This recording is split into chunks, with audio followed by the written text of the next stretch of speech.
جس چیز پر جس چیز کے لیے اس کا سرکار دو عالم صلی اللہ علیہ وسلم نے برکت کی دعا مانگی ہو تو آپ بتائیں اس چیز کا کیا حال ہوگا. مثال کے طور پر کسی پانی پہ اللہ کے نبی دعا کر دیں تو اس دنیا اس پانی کا کیا حال ہوگا مجھے بتائیں.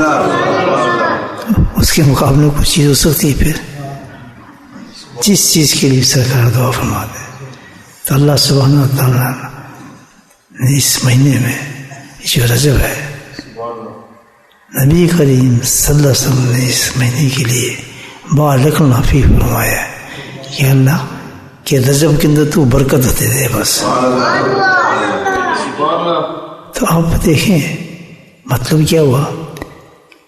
رجب سے لے کے اللہ کے نبی نے رمضان تک کے لیے دعا مانگ دی کہ یہ 3 جو مہینے ہیں ان مہینوں کے انسان جو بھی نیک عمل کرے گا اس میں نبی کی مانگی دعا کی برکت ہوگی.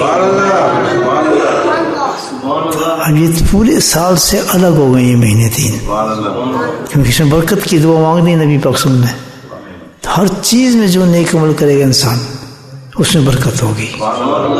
کس کی؟ نبی کی دعا کی برکت ہوگی. تو ہمارے پاس تو ایک ہی چیز ہے جو ہمارا ہتھیار ہے وہ ذکر اللہ ہے. تو آپ بتائیں کہ اس ذکر کے لیے اللہ کے نبی نے برکت کی دعا کر دی ہو اس کو چھوڑنا چاہیے.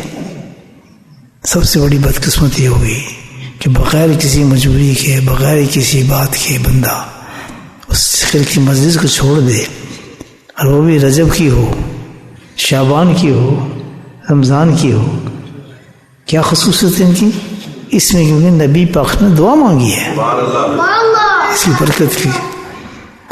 تو کبھی بھی اس غلطی کو نہ کریں کہ زندگی میں اتنے بڑا اللہ تعالیٰ نے موقع دیا ہے. اللہ نہ کرے کوئی مجبوری ہو جائے کوئی بیچاری پریشانی ہو جائے جس بندہ نہ آ سکتا ہو لیکن سستی سے وہ دل نہیں کرتا فلاں ہے اور یہ ہے ایک کوئی ایسی چیز معمولی سے اس کے مقابلے میں آ جائے تو میں تو سمجھتا ہوں یہ بہت بڑی بدقسمتی ہے انسان کی. تو کوشش کریں ہر نیک عمل کریں اس مہینوں میں.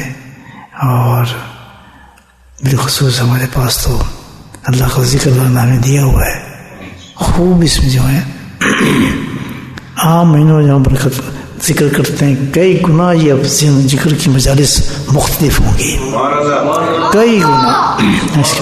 اس میں مانگی دعائیں اس میں ورد اس میں سب کچھ جو ہے دیٹ وڈ بی ڈفرینٹ.